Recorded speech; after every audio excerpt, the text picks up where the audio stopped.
आतमध्ये येणारा होता आणि जरूर आपण पाहतोय त्याच्यावरती विकेट प्राप्त केली आहे।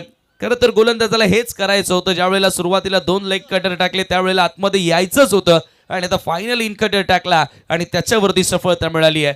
षटकाराचं चोख प्रत्युत्तर नयनेश 6 या धावसंख्येवरती बाद होतोय आणि या स्पर्धेचा आपण विचार केला तर क्रीडांगणाच्या अगदी मुख्य प्रवेशद्वाराजवळ स्वाद आराध्या फूड कोर्ट हे चायनीज कॉर्नर आहे आणि जर तुम्हाला चविष्ट स्वादिष्ट चायनीज खायचं असेल तर नक्कीच स्वाद आराध्याला एकदा भेट द्या।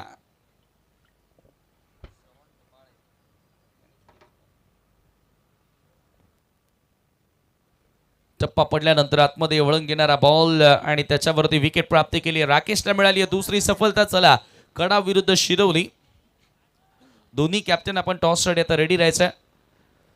सप्तहिंद केसरी बैलगाडा क्षेत्राचा देव स्वर्गीय मोठा लक्ष आणि चतुर्थ हिंद केसरी स्वर्गीय सर्जा स्वर्गीय सुंदर ज्यांच्या नावानं या स्पर्धेमध्ये टॉस बॉक्स तयार करण्यात आलेला आहे। क्रिकेटच्या बरोबरीने बैलगाडा प्रेमी बैलगाडा शौकीन देखील आपण या कासगावामध्ये पाहतोय। स्वीप करायचा होता, finger goes up, plum LBW बरोबर यशांच्या मध्ये सापडलाय, राकेशला मिळाली आहे तिसरी सफलता।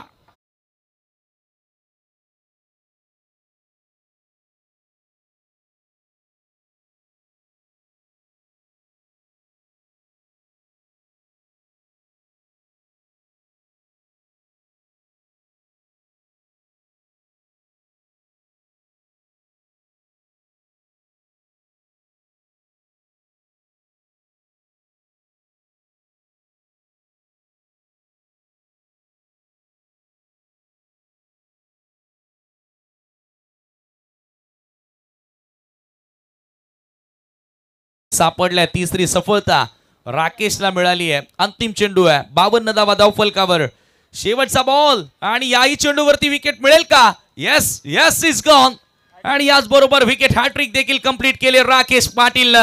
अफलातून गोलंदाजी या स्पर्धेमधील विकेट हॅट्रिक कंप्लीट करणारा पहिला गोलंदाज देखील ठरला आणि काय गोलंदाजी केली आहे, फक्त 6 धावा 4 विकेट एका ओव्हरमध्ये त्याने संपन्न केले। 5 षटकांचा केस संपलाय आणि 5 षटकांच्या समाप्तीनंतर 52 ला 5 आणि 53 धावांचं लक्ष असेल आयशा 11 बडवल B+ या टीमला सामना जिंकण्याकरिता।